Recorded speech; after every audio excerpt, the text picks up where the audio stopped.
It is Wild Wednesday. I am joined here with Heather Perdue, the director of the Scovill Zoo in Decatur. Morning, Heather. Good morning. You brought in Dozer. Now, as soon as we get on the air, he's getting all riley. I know. He wants me to let him go. Tell us who Dozer is. Dozer is one of our ambassador animals that we Okay. take out for programs, and he is a 3-banded armadillo.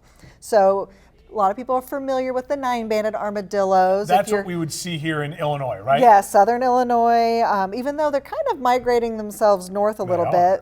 But obviously Oklahoma, Missouri, you will see these. And unfortunately, a lot of times you see them on the side of a road because they are nocturnal. They're most active at night, and they do not have a very good vision. So, you know, they are just roaming around looking for food to eat, and a lot of times that takes them across highways and roads, which is not to their benefit.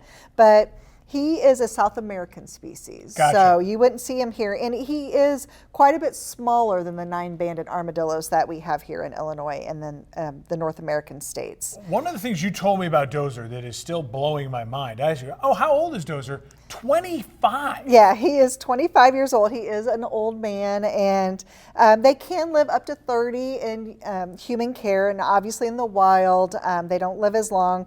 They have like this really cool kind of armor that is surrounding him, and obviously they would use that for defense. And I don't know, right now he's really wound up, so I don't know if he'll do it.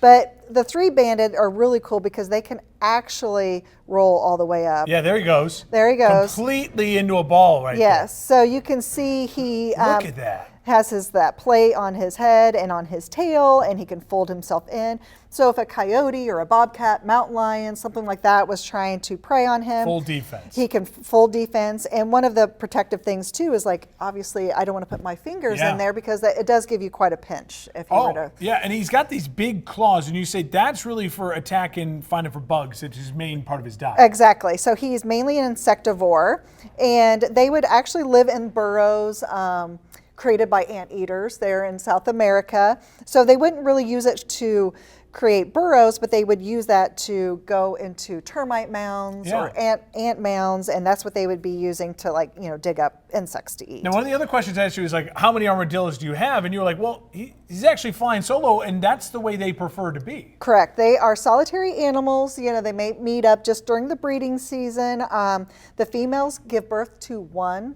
baby at a time, so which is, you know, kind of unusual for the animal world. You hear of, like, you know, litters or at least sometimes a couple of them, but they give birth to one, and then those babies are pretty much self-sufficient at around, you know, a few months old. Wow, so that's really special. Well, we appreciate you bringing Dozer in here. I want to ask you, Scovill Zoo season is pretty much wound down. Correct. You still have some educational opportunities and maybe even a meet and greet with the big man in red coming up, though, right? Yes, we do.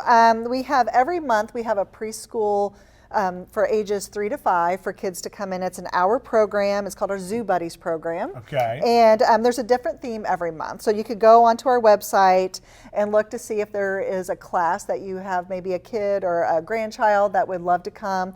And it's usually an hour long. They do a story, they do a craft, and then there's also, depending on the theme, we'll be meeting those animals or maybe at least walking out to their habitat. Yeah. And then, yes, we have our Afternoon with Santa coming up in December. So exciting. again, go to our Facebook page, come to our website, and you can get more information about both of those. Well, Heather, we really appreciate it. Very fascinating look. Thank you so much for joining us here on this Wild Wednesday. All right, thank you. Thank you for watching. Make sure you subscribe to our YouTube channel and be sure to watch more videos from Fox, Illinois.